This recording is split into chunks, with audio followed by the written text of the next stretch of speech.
L'histoire commence lorsque cet homme d'âge moyen ouvre les yeux pour la première fois dans le corps du jeune noble Liam Hilton. Alors qu'il se trouve à la table d'un somptueux dîner, il se demande exactement où il est, ne comprenant pas comment il est arrivé là. Il se rappelle qu'il buvait une boisson énergisante dans un bar après le travail. Il regarde autour de lui et aperçoit un miroir qui lui révèle qu'il est désormais un enfant. Le choc de cette révélation le fait crier, alarmant les adultes, y compris son père actuel, le chef de la famille Hamilton. Hamilton, profondément humilié par le comportement enfantin de Liam, lui rappelle que, bien qu'il soit seulement le cinquième fils et donc le moins significatif, il reste un membre de la respectable famille Hamilton et doit se comporter comme un noble en tout temps. Liam reste silencieux, ne comprenant rien à la situation ni à l'identité de cet homme. Voyant son malaise, la servante à ses côtés suppose qu'il est simplement contrarié par la réprimande de son père. Elle tente de lui remonter le moral en lui disant qu'il devrait être heureux que son père soit de bonne humeur, car cela aurait pu être bien pire. Elle explique également que son père est si joyeux car il vient d'avoir une fille après avoir eu plusieurs fils. Pour célébrer cette occasion, il a organisé cette fête pour l'anniversaire de sa fille. Lentement, Liam commence à comprendre qu'il joue le rôle du fils d'un noble. Il suppose qu'il s'agit d'un rêve étrange. Mais lorsqu'il s'endort en espérant se réveiller dans sa vie habituelle, il se réveille le lendemain matin toujours dans le corps de cet enfant. C'est alors qu'il réalise que ce n'est pas un rêve, mais bien la réalité. Ne comprenant pas pourquoi cela lui arrive, Liam n'a pas d'autre choix que d'accepter sa nouvelle vie. Il enfile les vêtements d'enfant et commence par explorer le balcon pour avoir une vue d'ensemble sur la maison Hamilton. Il découvre que celle-ci est entourée de vastes terres qui, selon la servante, appartiennent toutes à la famille Hamilton. Alors qu'il essaie de s'adapter à cette nouvelle vie, un de ses frères aînés vient lui parler de leur sœur. Ce frère, Bruno, est le quatrième fils et il a déjà décidé de l'avenir de leur sœur. Si elle est belle, elle doit se marier dans la famille royale, ce qui permettra de préserver leur statut de noblesse. Apparemment, la famille Hamilton est sur le point de perdre son statut noble, car elle n'a rien accompli de notable au cours des 3 dernières générations. Le père de Liam, actuel chef de famille, représente la 3e génération. Lorsqu'il prendra sa retraite, un membre de la 4e génération devra lui succéder. Bruno est convaincu qu'ils n'accompliront rien d'ici là et que les Hamilton deviendront des roturiers. Pour éviter cela, Bruno veut exploiter au maximum cette bénédiction et sauver leur famille de la ruine. Âgé de seulement 13 ans, Bruno est 1 an de plus que Liam mais agit de manière beaucoup plus mature. Il conseille à Liam de commencer à réfléchir à l'avenir de leur famille. Leur discussion est interrompue par l'arrivée de leur précepteur, qui commence à leur enseigner les bases de la magie. En apprenant qu'il va étudier la magie, Liam ne peut contenir son excitation et bondit de son siège, embarrassant Bruno, surpris par cette réaction. Bruno lui dit de ne pas se faire trop d'illusions, car seulement une personne sur 100 possède un talent naturel pour la magie. Malgré ses faibles chances, Liam est déterminé à apprendre la magie. Il écoute attentivement le précepteur, n'ayant jamais eu la chance d'étudier la magie dans sa vie précédente de roturier. Après le cours, il se précipite vers une servante et exige qu'elle le conduise à la bibliothèque. Une fois sur place, il commence à chercher des livres sur la magie. Il en choisit un intitulé Magie de feu pour débutants et suit les instructions pour lancer un simple sort de feu. Il parvient à allumer une flamme sur son index. La servante est impressionnée et félicite le jeune maître pour avoir réussi à lancer un sort de feu. Désireux d'en apprendre davantage, Liam se rend au bureau de son père pour demander l'accès à des grimoires, les livres de sorts de la bibliothèque. Le comte, occupé par son travail, montre peu d'intérêt pour son 5e fils, mais il lui accorde la permission d'étudier des livres en dehors de la bibliothèque sans poser de questions. Avec l'autorisation de son père, Liam se met immédiatement au travail, saisissant quelques livres de la bibliothèque et apprenant tout ce qu'il peut. Peu de temps après, il apprend un nouveau sort appelé Lame de feu. Un mois passe, et Liam maîtrise son sort de lame de feu sans l'aide d'un grimoire. Il montre cet accomplissement à Bruno, qui n'en revient pas que son jeune frère ait appris cela seul en seulement 1 mois. En tant que frère aîné, Bruno veut naturellement être meilleur que Liam et prend son propre grimoire pour chercher un éventuel raccourci afin d'apprendre des sorts. Cependant, après avoir essayé un moment, Bruno réalise que leur plus jeune frère est tout simplement extrêmement talentueux, avec une forte affinité pour la magie. Bruno conseille alors à Liam de continuer à apprendre la magie, lui promettant que s'il continue à briller, il pourra gagner en statut et devenir célèbre. Mais cela signifierait aussi que Liam surpasserait complètement le reste de la famille Hamilton. Bruno demande donc à Liam s'il étudie aussi intensément pour devenir le prochain chef de famille. Liam le rassure en disant qu'il veut simplement apprendre la magie comme passe-temps et qu'il n'a pas l'intention de viser le trône ou de devenir une cible pour leur frère aîné, Albrevi. Peu après, Liam apprend tous les sorts de feu pour débutants et décide de se fixer un nouvel objectif, maîtriser tous les sorts de glace pour débutants. Le père de Liam l'approche, ayant entendu dire qu'il peut utiliser la magie. Voyant enfin une valeur en lui, il commence à s'intéresser à son 5e fils. Cependant, sceptique, il demande à Liam de lui démontrer son talent. Liam montre son nouveau sort de glace en gelant un livre. Monsieur Hamilton n'est pas impressionné et demande si c'est tout ce que Liam peut faire. Liam répond qu'il vient à peine de commencer à apprendre la magie de glace. Ne voulant pas que son père le sous-estime, il révèle qu'il a maîtrisé tous les sorts de feu pour débutants en moins d'un mois. Cette fois, la réaction de Monsieur Hamilton change. Il éclate de rire en disant que les cieux ont enfin béni leur famille. Il encourage Liam à continuer d'apprendre et lui dit de ne pas hésiter à demander plus de grimoires si nécessaire. Pour la première fois, Liam se sent soutenu et encouragé par son père. Motivé, il se rend dans la forêt pour pratiquer, mais un majordome chuchote à Monsieur Hamilton une mauvaise nouvelle. Ignorant ce qui se passe, Liam croise un homme en manteau blanc assis sous un arbre. L'homme demande à Liam s'il est l'un des fils Hamilton. Lorsque Liam répond par l'affirmative, l'homme soupire et lui dit d'aller de l'avant et de le capturer. Voyant Liam totalement perplexe, l'homme lui dit d'oublier cela et lui demande plutôt s'il a un grimoire. En entendant que Liam va pratiquer la magie pour débutants, l'homme propose de lui enseigner une méthode plus efficace et lance 5 sorts différents à la fois. Fasciné, Liam demande à l'homme de lui apprendre comment faire. Appréciant le fait que Liam ne possède pas l'orgueil inutile de la plupart des nobles, l'homme accepte de lui montrer les bases. Il enseigne à Liam comment lancer simultanément des cercles magiques avec ses 2 mains. Liam parvient à lancer des sorts de feu des 2 mains, et l'homme lui apprend ensuite à lancer 3 cercles magiques à la fois. Liam maîtrise rapidement cette technique, mais il échoue à exécuter le sort car il manque encore de puissance magique. Malgré cela, l'homme est impressionné par le talent de Liam et révèle qu'il peut lui-même lancer jusqu'à 16 sorts en même temps. Malheureusement, le temps presse pour l'homme, et il veut vraiment enseigner davantage de magie à Liam. Il lui offre une bague qu'il appelle une Magicpedia, un artefact magique contenant des centaines de grimoires. Lorsque Liam enfile la bague, des centaines de sorts magiques affluent dans son esprit, lui permettant de les apprendre librement. Liam apprend instantanément un sort d'attaque de vent et, en utilisant l'un de ces sorts, l'homme disparaît sous ses yeux, le laissant totalement confus. À ce moment-là, la servante arrive pour dire à Liam à quel point il est dangereux de rester dehors. Elle l'informe également qu'un homme suspect s'est introduit sur leur terre. Elle lui remet un livre de magie d'invocation pour débutants que Monsieur Hamilton voulait qu'il ait, puis s'en va. C'est alors que l'homme mystérieux réapparaît devant Liam, lui révélant qu'il ne voulait simplement pas être vu par les autres, indiquant qu'il pourrait en réalité être dangereux. L'homme dit à Liam qu'il ne pourra pas rester longtemps et qu'il souhaite lui enseigner un dernier sort avant de partir. Il demande à Liam de choisir un sort dans le livre de magie d'invocation et Liam choisit celui pour invoquer un salamandre, un esprit de feu de bas niveau. Suivant les instructions de l'homme, Liam utilise l'anneau pour activer le sort. Il réussit à invoquer le salamandre, mais celui-ci est immédiatement absorbé par l'anneau.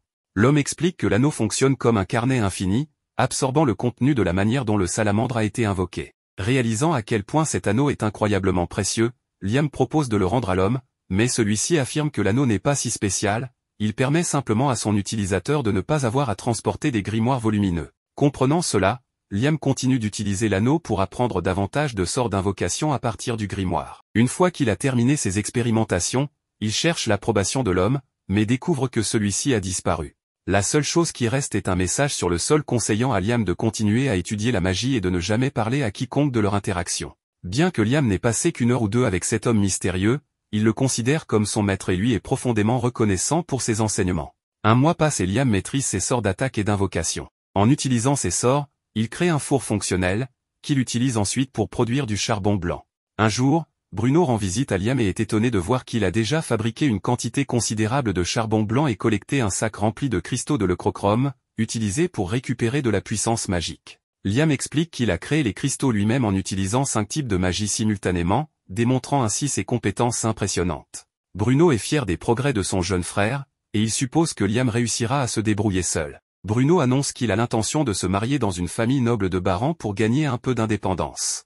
Il explique la nécessité de cette indépendance en racontant un épisode de l'histoire de leur famille. Il révèle qu'en désespoir de cause, pour sauver la famille, leur père a envoyé une grande quantité de soldats combattre un monstre scellé dans des terres lointaines. Cependant, la campagne a échoué, et seule une poignée de survivants est revenue. Malgré cette défaite dévastatrice, Monsieur Hamilton et leur frère aîné restent déterminés à tout faire pour conserver leur statut noble. Bruno pense qu'il pourrait un jour entraîner Liam dans leur machination, c'est pourquoi il encourage Liam à chercher lui aussi son indépendance. Le premier pas vers l'indépendance est de gagner de l'argent. Liam vend son charbon blanc contre une bourse de pièces d'or et utilise une partie de l'argent pour s'offrir un délicieux bol de ramen pour le déjeuner. Inspiré par ce repas, il décide d'introduire la culture du ramen dans la maison des Hamilton. Utilisant un esprit de glace pour déshydrater les nouilles, il crée des nouilles séchées et enseigne au chef de la famille comment les préparer. Convaincu que la vente de nouilles instantanées pourrait devenir une entreprise rentable, Liam présente son idée à un commerçant local. Cependant, le commerçant refuse d'acheter le produit,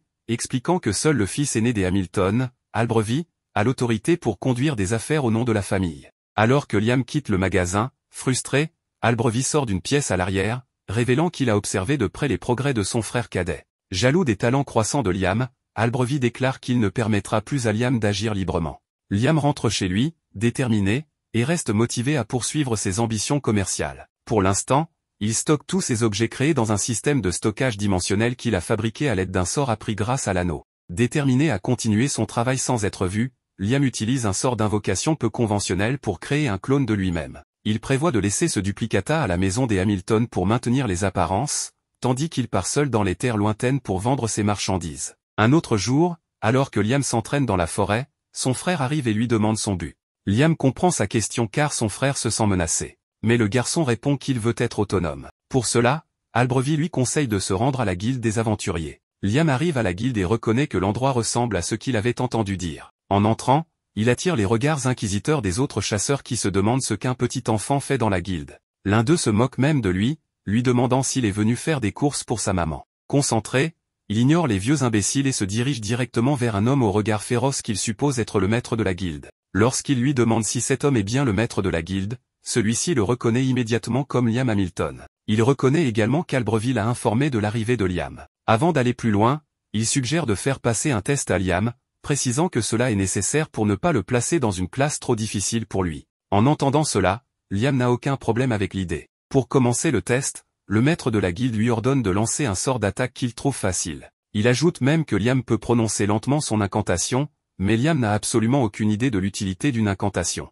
Cela semble très amusant au maître de la guilde, mais il se rend vite compte de ce que Liam voulait dire. Liam se dit qu'il ne peut pas se retenir d'utiliser toute sa force, car c'est ce qui déterminera sa place dans la guilde. Sans perdre de temps, il tire plusieurs rafales autour de la tête du maître de la guilde, laissant sa bouche grande ouverte de surprise. Les autres chasseurs qui ont assisté à cela restent sans voix face à la puissance de la magie de Liam. Pendant ce temps, le maître de la guilde garde son calme et propose de classer Liam en catégorie B en raison de sa grande puissance. Cela laisse Liam indifférent, sans montrer de signe de joie ou de mécontentement. Après avoir quitté la guilde, il regarde sa plaque de rang B et se demande si cela est suffisant. Alors qu'il réfléchit à cela, une jolie fille s'approche de lui et se présente sous le nom d'Azuna.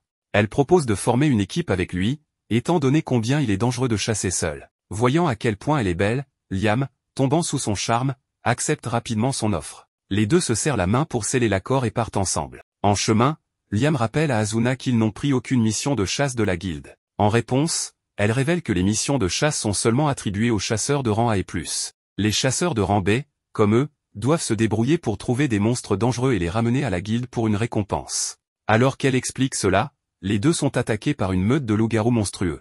N'ayant nulle part où fuir, Azuna est sur le point de se faire dessus mais retrouve sa confiance lorsque Liam utilise sa magie pour placer des monstres à croissance rapide dans les gueules des loups, les laissant occupés et épuisés, ce qui permet à Azuna de porter les coups finaux pour les éliminer. Après avoir éliminé tous les loups, il les ramène à la guilde. En voyant le nombre de loups tués, les autres chasseurs sont abasourdis par leur propre incompétence.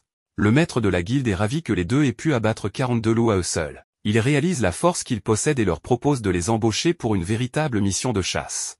Ils sont chargés de chasser un grand monstre chenille avant qu'ils n'interrompent la visite d'un important visiteur prévu pour arriver en ville plus tard dans la journée. Tandis qu'Azuna est heureuse qu'ils aient décroché leur première mission, Liam est plus préoccupé par les pierres magiques trouvées dans les corps des monstres, ce qui les rend plus difficiles à combattre que les bêtes ordinaires. Lorsqu'ils affrontent le monstre, ils trouvent qu'il est difficile à abattre et sont épuisés. Liam essaie tous les sorts de son arsenal, mais rien ne semble fonctionner contre le monstre, ce qui le fait se sentir comme un homme ordinaire. Cela laisse Azuna dévastée, car elle s'attendait à ce que leur première mission soit facile. En pleine déception, elle se demande si un météore pourrait tomber sur le monstre. Cette idée semble excellente à Liam, qui élabore un plan pour éliminer définitivement le monstre. Il utilise Azuna comme appât pour attirer le monstre dans un endroit désert et invoque sa boîte à objets pour faire tomber un gros rocher sur celui-ci. Ils finissent par utiliser cette technique pour abattre 2 monstres chenilles et retournent à la guilde avec leur prise. En voyant cela, le maître de la guilde et les chasseurs sont une fois de plus choqués. Ils se demandent comment ils ont pu abattre 2 monstres en si peu de temps. Les autres chasseurs continuent de se demander comment ils ont pu abattre les monstres si rapidement. Pendant ce temps, Azuna tente de convaincre le maître de la guilde de leur offrir une récompense plus élevée, lui rappelant qu'il y aurait pu avoir un problème avec le visiteur important s'il n'avait pas trouvé le 2e monstre chenille. Prenant cela en compte, il leur propose de leur donner 5 fois la récompense initiale en argent. Cela ravit Azuna, mais Liam reste impassible à ce sujet. Plus tard dans la journée, tout le monde attend l'arrivée du visiteur important.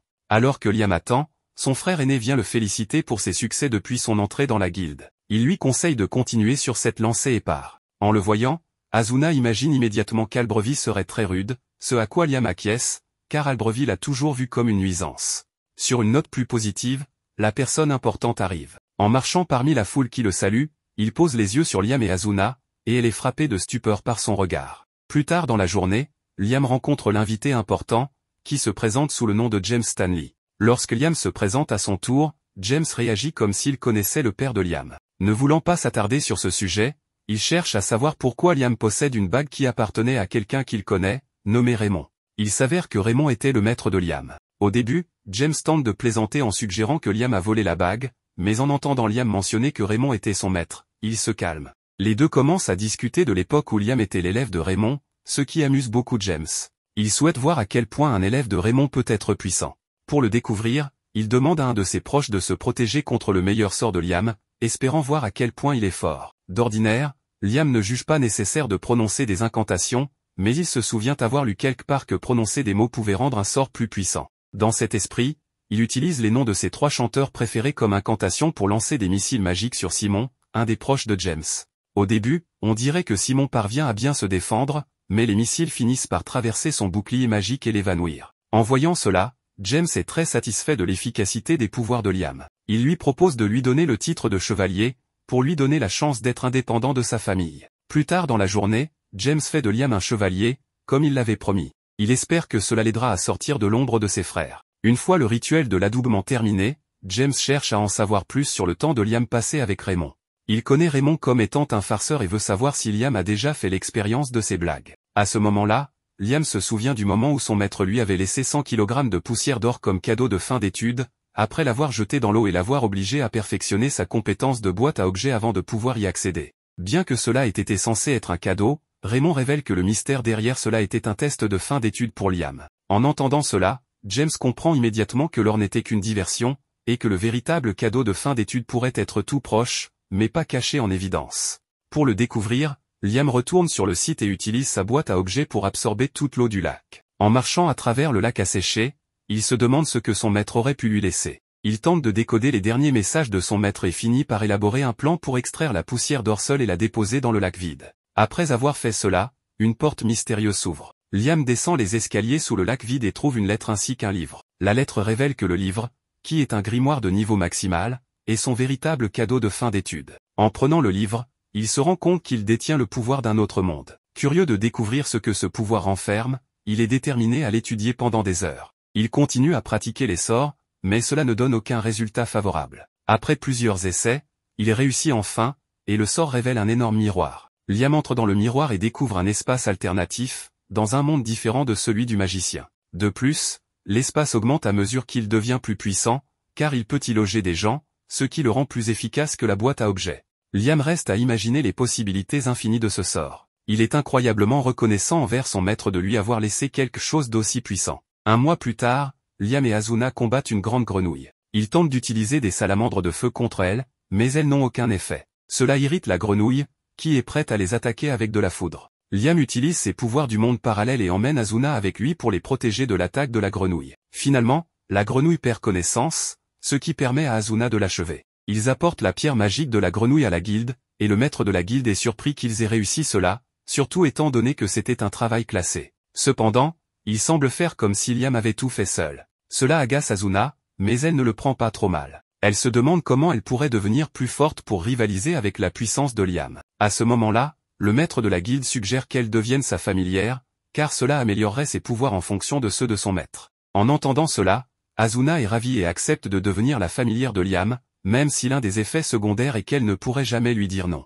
Elle affirme qu'elle ne s'en soucie pas, même s'il veut être rusé avec elle, car cela ne la dérange pas. Liam accepte. Le maître de la guilde effectue le rituel pour eux en faisant embrasser Asuna le dos de la main de Liam. Lorsqu'elle fait cela, elle devient immédiatement plus puissante et acquiert une compétence unique qui lui permet de se déplacer vite comme l'éclair. Voyant comment cela fonctionne, Liam reste sceptique quant au contrat de familière, et se demande si cela fonctionne réellement. Il décide de l'essayer avec quelqu'un d'autre pour voir si cela est réellement efficace. Asuna lui recommande une personne qu'elle connaît, nommée Jodie. Lorsqu'il fait de Jodie sa familière, elle rajeunit soudainement et acquiert le pouvoir de guérir les gens avec sa cuisine. Quelques jours plus tard, James invite Liam à sa maison et lui annonce l'arrivée de la princesse Scarlett. Il loue tous les accomplissements de Liam depuis son arrivée en ville et lui révèle que cela a fait de lui une personne d'intérêt pour la princesse.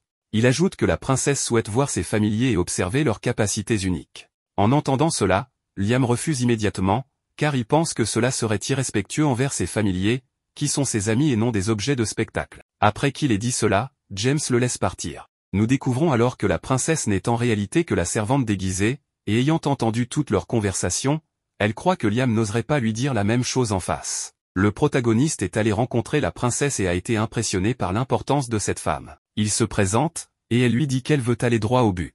Scarlett souhaite qu'il lui explique comment il a réussi à vaincre l'orfe carnivore et la grenouille géante. Liam partage tous les détails, et la princesse est stupéfaite, n'ayant jamais entendu parler de quelqu'un capable de vaincre une grenouille géante sans magie de haut niveau. Scarlett demande à James s'il connaît un cas similaire, mais lui aussi confirme que c'est inédit. De son côté, Liam se demande à quoi peut ressembler cette magie de haut niveau, car il aimerait bien l'utiliser un jour. La princesse exprime maintenant le souhait de rencontrer les compagnons de Liam. Malgré la pression qu'il ressent, il refuse, expliquant qu'il ne compte pas transformer ses camarades en spectacle. Contre toute attente, Scarlett éclate de rire et admet qu'elle est désormais encore plus intéressée par Liam. Elle lui explique qu'il est rare que quelqu'un capte son attention 2 fois et qu'il mérite donc une récompense. Liam s'interroge sur ces 2 fois, mais Scarlett l'interrompt et lui accorde le titre de baron. Pour ceux qui l'ignorent, c'est le plus bas rang de la noblesse, mais cela reste tout de même une position noble. Liam a du mal à y croire, car il estime n'avoir accompli aucun exploit méritant un tel honneur. Cependant, Scarlett insiste, réussir à capter son attention à 2 reprises est un exploit en soi. En plus du titre, elle lui offre un grimoire de pacte avec un familier. Liam la remercie sincèrement pour ce cadeau, et Scarlett est surprise de voir qu'il est bien plus heureux de recevoir un grimoire que d'être fait noble. Plus tard, alors qu'il admire son nouveau grimoire, Bruno, son frère, vient le voir. Apprenant que Liam est désormais baron, Bruno est ravi et mentionne qu'Albrevie, leur frère, sera probablement furieux. Cela paraît étrange, car leur père est un comte, un titre bien plus élevé. Cependant, Bruno explique que les titres obtenus par mérite surpassent ceux hérités. Bruno est très fier de son frère et espère qu'il continuera à prospérer. La nuit venue, Liam croise son frère aîné, Albrevie. Malgré le salut cordial de Liam, Albrevie est furieux et lui lance un tu verras. Jaloux des accomplissements de son frère, il force des servantes à dire qu'il est meilleur que Liam, les menaçant de licenciement si elles refusent. Albrevie est déterminé à surpasser Liam par n'importe quel moyen. Le lendemain, Liam prend le thé avec ses 2 compagnons. Cependant, il est gêné d'être appelé maître juste à cause de son pacte de familier. Il leur demande alors de l'appeler simplement par son prénom. Les 2 jeunes femmes sont ravies d'être à ses côtés, ce qui attire quelques envieux en raison de leur beauté. Avec le pacte officiel signé, ils forment enfin un groupe et ne tardent pas à partir en forêt pour vivre quelques aventures. Alors qu'ils combattent plusieurs ennemis, on remarque qu'Azuna a beaucoup amélioré sa mobilité. De son côté, Jody sent que sa vision s'est énormément améliorée, ce qui est crucial pour un archer. Le protagoniste, ignorant ce changement, s'interroge. Il utilise alors un pouvoir spécial pour améliorer encore davantage la vision de Jody, atteignant un niveau incroyable. Azuna, intrigué, demande ce qu'il vient de faire. Liam lui explique qu'il a utilisé de la magie de renforcement sur les yeux de Jody. Surprise, la blonde lui demande de faire de même avec elle, mais il refuse, expliquant que ce n'est pas une bonne idée. Azuna insiste pour avoir une explication, et Liam lui détaille que bien qu'il soit possible de renforcer sa force, son corps en souffrirait. Par exemple, en frappant quelque chose, ses os risqueraient de se briser. En revanche, la vision ne présente pas ce genre de risque, car elle n'implique pas de choc physique. En tout cas, les résultats sont évidents, Jody voit beaucoup mieux. Plus tard, en retournant au guild, il découvre une situation catastrophique. Azuna demande à quelqu'un ce qui se passe, et on lui explique qu'Albrevie a causé un énorme problème en brisant un seau, provoquant un désastre sans précédent. Liam se précipite immédiatement chez lui et découvre de nombreux soldats blessés, parmi lesquels Albrevie, qui semble vouloir continuer à se battre. Toutefois, le maître barbu de la guilde intervient pour lui donner une bonne leçon avant de l'envoyer en ville. Liam se sent coupable de la situation, mais le maître barbu lui assure qu'il n'en est pas responsable. Azuna, perdu, demande des explications. Le maître leur raconte qu'un dragon impitoyable nommé Radon, scellé dans cette forêt par le grand-père de Liam, vient d'être libéré. Liam réalise alors que ce dragon est la créature dont Bruno lui parlait souvent. Il existe un moyen de recréer le sceau, et les personnes nécessaires sont déjà présentes. Cependant, il reste un problème, les radonnés mineurs, les rejetons du dragon, qui sont à l'origine du chaos actuel. Ces petits dragons, bien qu'impressionnants, ne sont rien comparés à leurs parents. Le dragon principal, après avoir été scellé si longtemps, aura besoin de quelques jours pour récupérer ses forces. Il est donc impératif de le sceller avant qu'il ne retrouve toute sa puissance. Malheureusement, ces rejetons viennent tout juste de surgir. Ces dragons sont extrêmement agressifs, et Asuna veut tenter de les affronter. C'est une tâche ardue, car leurs flammes sont extrêmement destructrices. Liam sait qu'ils sont en difficulté, d'autant plus qu'il y a 3 dragons à affronter. Il demande alors à Asuna d'utiliser sa vitesse pour s'éloigner avec Jody. Pendant ce temps, Liam invoque sa boîte à objets, convoque ses objets préférés et déclenche un sort nommé monde parallèle. Grâce à cela, il parvient à piéger les créatures dans une dimension parallèle. Il lance ensuite son grimoire dans sa boîte à objets, scellant ainsi les 3 créatures. Le maître barbu est impressionné que Liam ait pu, seul, vaincre les 3 dragons en un seul mouvement. Alors que les autres commencent à recréer le sceau pour enfermer Radon, Asuna et Jody reviennent pour demander à Liam comment il a fait. Il leur explique qu'il a utilisé son sort monde parallèle, qui crée un espace séparé. Comme il ne maîtrise pas encore parfaitement ce sort, tout ce qui entre dans cet espace disparaît lorsqu'il le désactive. Ces 2 personnes sont ravies d'avoir Liam à leur côté, le considérant comme quelqu'un d'incroyable. Soudain, une voix terrifiante résonne en appelant Liam. Il s'agit de Radon, le dragon, qui lui dit qu'il est un humain insignifiant mais doté d'une immense âme. Liam est surpris que le dragon impitoyable lui parle, et Radon est tout aussi étonné qu'on l'appelle ainsi. Il se demande si c'est ainsi que les humains modernes le nomment, bien que cela ne l'intéresse pas, car il est normal que son nom ait changé au fil des siècles. Radon demande alors au protagoniste qui il est réellement. Liam répond qu'il n'est qu'un simple humain, mais le dragon n'y croit pas, ressentant que l'âme et le corps de Liam ne sont pas en harmonie. Liam se demande si Radon a deviné qu'il est un adulte réincarné dans un corps plus jeune. Le dragon lui répond que, même s'il ne sait pas comment cela est arrivé, la vie de Liam sera certainement très intéressante. Liam a l'impression que le dragon lui a lu dans les pensées, mais Radon lui demande de le laisser l'accompagner, voulant observer sa vie de près. Hésitant, Liam écoute Radon, qui promet de ne pas lui faire de mal et même de l'aider, mais uniquement dans la mesure où cela sert ses objectifs. Après réflexion, Liam décide de lui faire confiance et lui demande sa force. À cet instant, une marque apparaît sur la main droite de Liam. Tout le monde est stupéfait, y compris Liam lui-même, qui ressent le pouvoir de Radon circuler dans son corps. En testant sa nouvelle puissance, Liam réalise qu'il peut lancer 11 sorts sans incantation. Poussé par cette découverte, il invoque les noms de ses chanteurs préférés pour maximiser son pouvoir et réussit à lancer 17 sorts en tout en gardant le contrôle. Cependant, cette démonstration affecte gravement les mages encapuchonnés environnants. Radon conseille à Liam de contenir son pouvoir, car il est trop écrasant pour eux. Heureusement, Jody et Asuna ne semblent pas affectés, peut-être en raison de leur lien en tant que familiers de Liam. Le maître barbu remercie Liam d'avoir éliminé la menace, mais ce dernier s'excuse pour les effets secondaires de sa nouvelle puissance. Se sentant responsable des souffrances causées par le combat, Liam offre 10 kg d'or pour couvrir les frais des blessés, en demandant de prioriser ceux nécessitant une longue convalescence. Le maître barbu est abasourdi, considérant ce geste comme une bénédiction.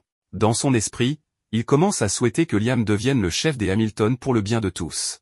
Plus tard, le comte Charles remercie Liam d'avoir réglé le désastre causé par Albrevie. Bien que tout soit résolu, Liam s'interroge sur le sort de son frère aîné. Charles lui explique qu'Albrevie est en résidence surveillée, mais Liam a entendu des rumeurs selon lesquelles il pourrait être déshérité. Pendant la nuit, Liam se rend dans la chambre d'Albrevie et entend les lamentations de son frère. Bien qu'il sache qu'Albrevie mérite ce qui lui arrive, Liam semble éprouver une certaine empathie pour lui. Il ne peut pas supporter que tout se passe bien pour le protagoniste, mais notre jeune héros, pour une raison quelconque, ne ressent aucune rancune envers lui, mais plutôt de la pitié. Il sait que son frère aîné n'a voulu que protéger la famille, mais qu'il a été emporté par les mauvais sentiments. Cette même nuit, Liam fait un rêve très étrange, dans lequel il s'entraîne à la magie. Après avoir réfléchi un moment, il comprend qu'il s'agit de nouveaux sorts. Sans perdre de temps, il court dans la forêt pour essayer 2 nouveaux sorts. Le premier lui a pris beaucoup de temps à maîtriser, mais il lui permet d'invoquer des créatures du dragon sous sa totale volonté. La princesse arrive et pense en elle-même être choquée qu'un simple enfant soit capable d'utiliser de la magie sacrée.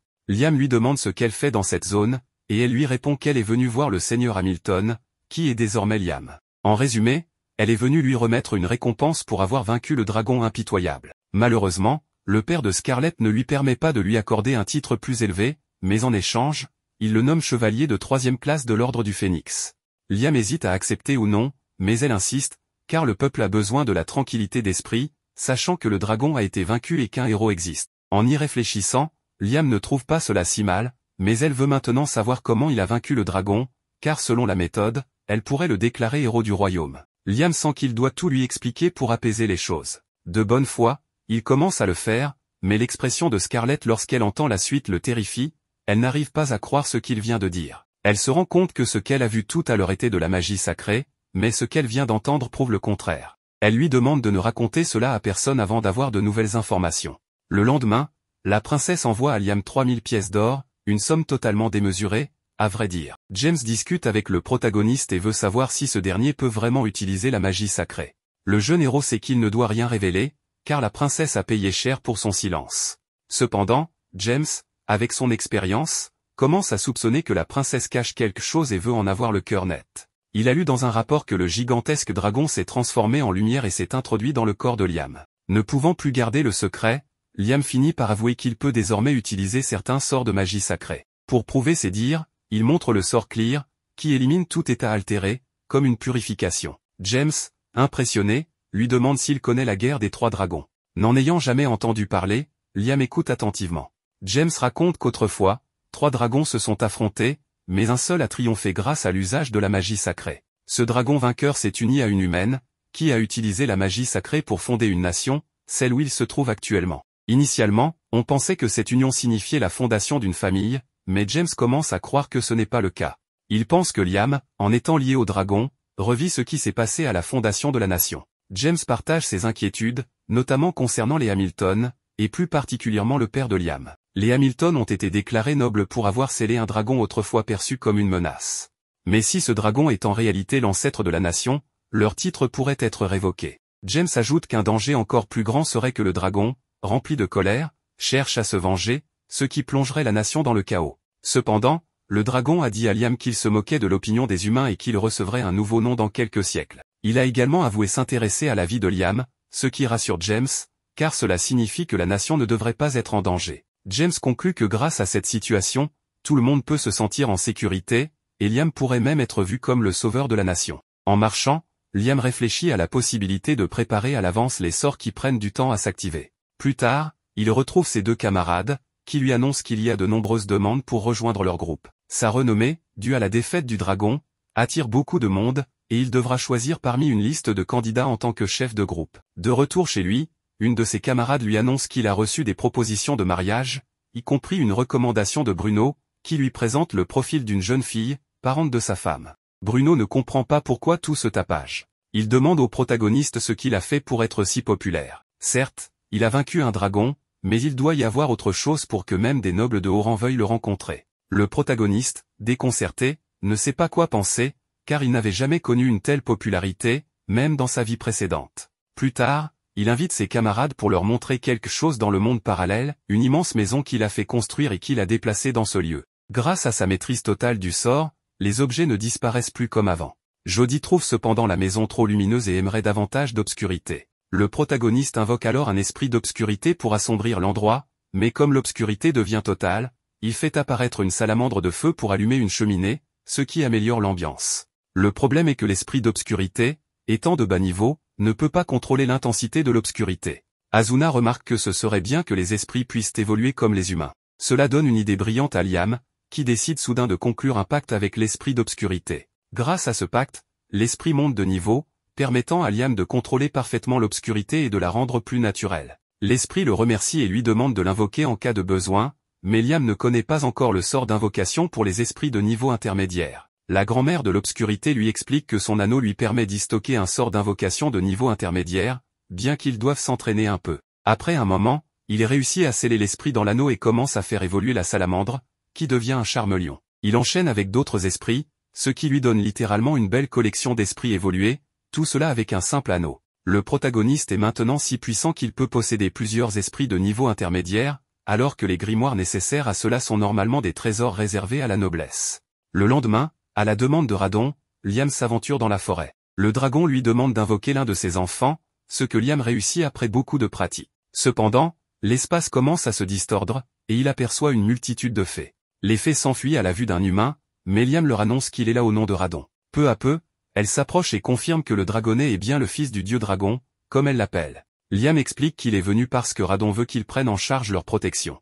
En effet, les ailes de fées, très recherchées par les humains, les mettent en danger constant. Le dragon les protégeait autrefois avec une barrière, mais cette responsabilité incombe désormais à Liam. Radon lui conseille de donner un nom aux fées, car les humains ont un talent particulier pour cela. Liam accepté, par un pacte de familier, nomme la fée aux cheveux verts Rena. Contre toute attente, Rena évolue en une elfe. Radon, surpris, explique que nommer les créatures par un pacte multiplie leur puissance magique. Il conseille à Liam de donner un nom aux êtres avec qui il forme des pactes. Liam trouve cela judicieux. Les autres fées réclament aussi un nom, et Liam, tel un prêtre, commence à les baptiser une par une. À la fin, une véritable communauté d'elfes, désormais ses familiers, s'est formée. Elle lui demande ce qu'elles peuvent faire pour lui, prête à lui obéir en tout. Après mûre réflexion, la meilleure idée de Liam est de construire un village dans cet endroit. Il nomme Rena comme chef, car les habitants auront besoin d'un leader pour rester unis. La fée aux cheveux verts le remercie chaleureusement et promet de tout faire pour rendre son maître, en l'occurrence Liam, fier d'elle. Liam, épuisé après avoir utilisé autant de magie, ressent soudain une puissante énergie magique dans la forêt. En enquêtant, il découvre que cette énergie provient d'un arbre. Il demande alors à Rena ce que c'est. Elle lui explique que les fées rassemblent la magie flottant dans l'air et la condensent en un seul endroit, créant une sorte de fruit au goût sucré comme du miel. Radon conseille à Liam de le manger, ce qu'il fait. Liam se sent alors encore plus puissant. Il teste un sort et se rend compte qu'il peut désormais invoquer 19 missiles magiques, une prouesse qu'il n'aurait jamais imaginée auparavant. Le lendemain, Liam retourne au village. Toutes les fées l'accueillent en l'appelant maître, mais il leur demande de simplement l'appeler Liam. Un problème survient cependant, bien qu'elles aient essayé plusieurs choses, elles ne savent pas comment construire une maison. Ce problème peut attendre, car une des elfes, Suzy, a été capturée par des malfaiteurs. Liam, très sérieux, donne une bonne leçon à l'un des malfaiteurs avant d'invoquer un double pour s'occuper des deux autres. Heureusement, Suzy est sauvée. Liam se rend compte que cet endroit est trop dangereux pour les fées. Il décide de les relocaliser dans son monde parallèle. Bien que cet espace soit trop étroit pour accueillir autant d'habitantes, il se demande si le nectar des fées pourrait avoir agrandi l'espace disponible. Il leur annonce que ce sera leur nouveau foyer, un lieu où elles ne courront plus de danger comme Suzy en a rencontré. Les fées, émues, le supplient de devenir leur roi.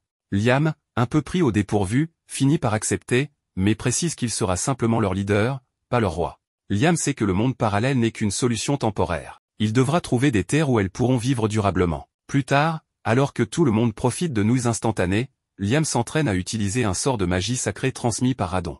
Voyant les efforts de Liam, le dragon lui donne un coup de main, ce qui permet à Liam de maîtriser le sort. Liam, prévoyant, avait envoyé son double dans un endroit très éloigné. Il rassemble toutes les elfes et active sa magie sacrée de haut niveau, un sort de téléportation.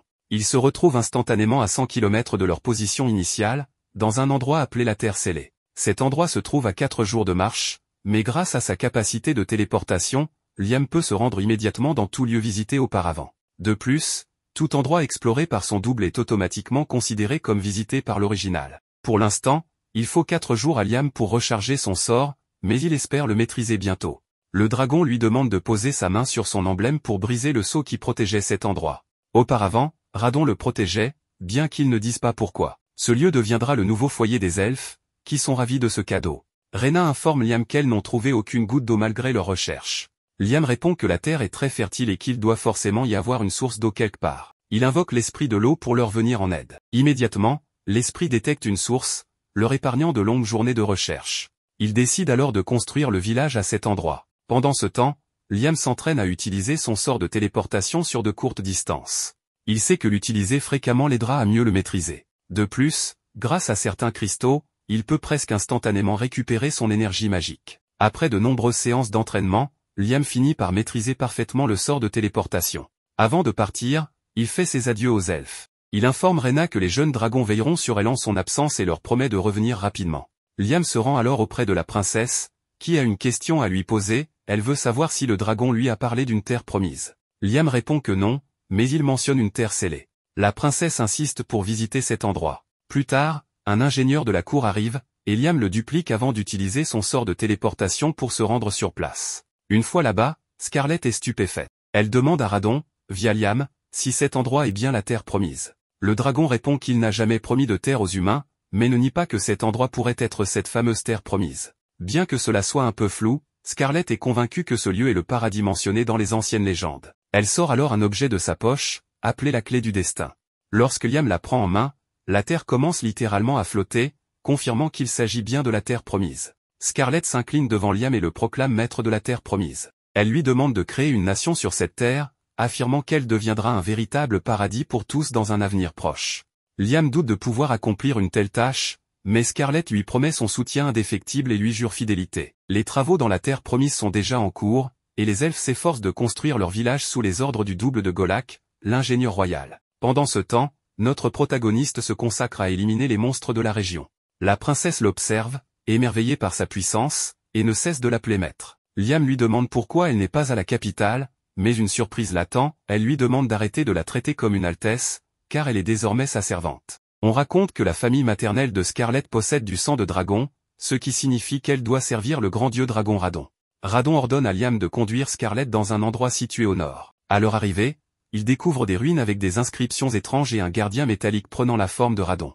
Le dieu dragon demande à Liam de vaincre ce gardien. Sur son front est gravé un mot en langue ancienne. Radon lui explique qu'en effaçant une lettre, le mot deviendra obéissance. Scarlett indique à Liam qu'il s'agit de la deuxième lettre en partant de la droite. Liam s'exécute, et cela fonctionne, le gardien obéit désormais à Scarlett grâce à son sang de dragon. Scarlett décide de rester avec le dragon de métal pour soigner une blessure, bien que cela semble étrange puisqu'il est en métal. Liam retourne au village, où il remarque de la fumée. Les elfes l'informent qu'ils ont été attaqués par des loups-garous. Peu après, ces derniers arrivent, furieux que leur terre sacrée ait été envahie. Leur chef menace de tuer tout le monde s'ils ne quittent pas les lieux. Liam tente de négocier, mais le chef l'attaque. N'ayant pas d'autre choix, Liam l'immobilise et invoque un dragonnet pour comprendre les raisons de cette attaque. Le loup, surpris, explique que les loups-garous ont toujours vécu ici et chassent les intrus sur ordre du dieu dragon. Liam répond que les elfes sont également protégés par Radon, ce qui fait d'eux des alliés. Le chef des loups-garous s'excuse, et les elfes suggèrent qu'ils concluent un pacte avec Liam, comme elles l'ont fait. Liam accepte et découvre que le loup, nommé Chris, est en réalité une femme. Après un repos bien mérité, Liam remarque que Chris et les autres loups-garous, désormais évolués, travaillent dur pour faire progresser le village. Chris s'approche de manière affectueuse pour lui annoncer qu'il répare les dégâts qu'ils ont causés auparavant. Liam réfléchit à la possibilité de réparer certaines choses avec la magie, mais il n'a pas de sort pour cela. Radon lui conseille de créer un nouveau sort en visualisant ce qu'il souhaite et en persévérant. Inspiré, Liam développe le sort mémoire persistante, qui permet à certains objets de conserver des formes ou des états spécifiques. Même Radon est impressionné par la rapidité de Liam à maîtriser cette nouvelle magie. Encouragé, Liam travaille sur une version améliorée de missile magique qu'il appelle Power Missile. Radon lui conseille de continuer à créer de nouveaux sorts et d'explorer le monde. Il suggère également de fonder une nation, car cela lui enseignera beaucoup. Cependant, Liam semble plus intéressé par l'origine de la magie, comment la première personne à l'avoir utilisée l'a-t-elle créée? Il suppose qu'il doit être possible de créer un sort sans visualisation préalable. Radon, amusé par l'originalité de Liam, l'encourage à poursuivre ses réflexions. Mais soudain, Rena arrive en urgence, on lui a signalé que des humains poursuivaient récemment des faits. Immédiatement, Liam se téléporte pour vérifier la situation, et effectivement, des humains à cheval poursuivent des faits tout en commentant à quel point ces terres inexplorées sont incroyables. Il semble aussi motivé par l'idée de trouver des trésors. Liam se place devant eux, et les hommes lui demandent s'il habite ici. Se remémorant les paroles des autres, il prend son courage à deux mains et leur annonce que cet endroit est sa nation. Le chef des explorateurs lui demande le nom de cette nation, mais comme Liam ne sait quoi répondre, il se moque de lui et tente de continuer son chemin. Sans patience, Liam les avertit que s'il persiste, il utilisera tout son pouvoir pour les expulser. Les explorateurs, peu impressionnés par un jeune homme seul, ne prennent pas sa menace au sérieux. Liam décide alors de leur donner une leçon afin qu'ils ne reviennent jamais. De retour au village, Rena informe Liam que toutes les fées vivant sur ces terres souhaitent conclure un pacte avec lui en tant que familier. Liam accepte volontiers, mais il est surpris de découvrir qu'il y a en réalité près de 100 fées. Après leur avoir donné des noms et les avoir fait évoluer en elfes, Liam remarque que le village a énormément grandi. Dans un autre moment, Liam montre à Scarlett un casque trouvé sur les explorateurs. Scarlett identifie un emblème dessus comme celui de Balt. Elle explique que, comme les royaumes de Jamil et Kistador, ces hommes étaient des explorateurs. Elle ajoute que d'autres explorateurs des royaumes voisins pourraient bientôt arriver, car la vallée qui séparait autrefois ces nations est désormais reliée à la terre promise. Cela pose un sérieux problème, ils sont entourés par 3 grandes nations. Scarlett conseille donc à Liam de fonder rapidement une nation. Pour cela, il lui faudra 3 éléments, des terres, une population et du pouvoir. Si les terres et la population semblent réalisables, Liam sait qu'il lui manque des soldats pour défendre ce nouveau pays. Chris propose que les lycanthropes prennent en charge la protection de la nation. Scarlett leur demande de faire preuve de stratégie, en utilisant leur force de manière judicieuse pour s'assurer que les autres nations choisissent de devenir des alliés plutôt que des ennemis. Le lendemain, un noble nommé Leonardo Berkeley arrive de Jamil. Il annonce que son royaume souhaite une alliance avec Liam et, pour sceller ce pacte, propose la main de la princesse Scarlett. Liam trouve cette offre trop parfaite pour être honnête et doute que Leonardo connaisse réellement Scarlett, qui se tient juste devant lui. Face à cette situation complexe, Liam invente un nouveau sort, la télépathie, qui lui permet de communiquer avec Scarlett par la pensée. Il lui demande si elle pense qu'il doit accepter la proposition. Scarlett lui répond que, même si cela cache peut-être une intention douteuse, l'important est de gagner du temps pour consolider leur nation.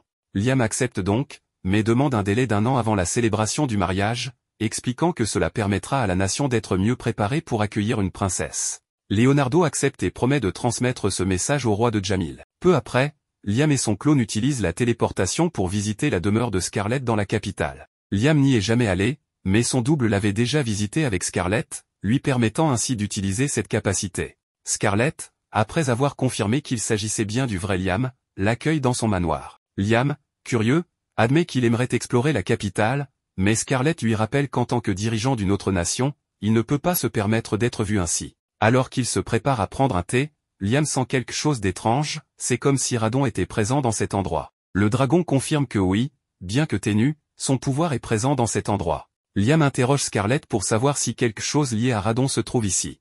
Elle lui montre une statue qui appartient à sa famille depuis des générations, et plus précisément à sa mère, la reine. Le dragon, surpris de voir cet objet ici, demande à Liam d'utiliser le sort purification sur la statue. Lorsqu'il le fait, la statue réagit et permet à Scarlett d'utiliser un puissant sort du dieu dragon, mais cela l'épuise presque entièrement. Radon explique que cette statue renferme une armure magique imprégnée de son pouvoir. Non seulement elle amplifie le pouvoir magique de son porteur, mais elle lui permet également d'utiliser certaines capacités du dieu dragon. Cependant, Scarlett est épuisée car l'armure qu'elle a activée est l'armure dorée, la plus puissante des 3 existantes. Radon ajoute que les 2 autres armures ont été perdues lors d'anciens combats.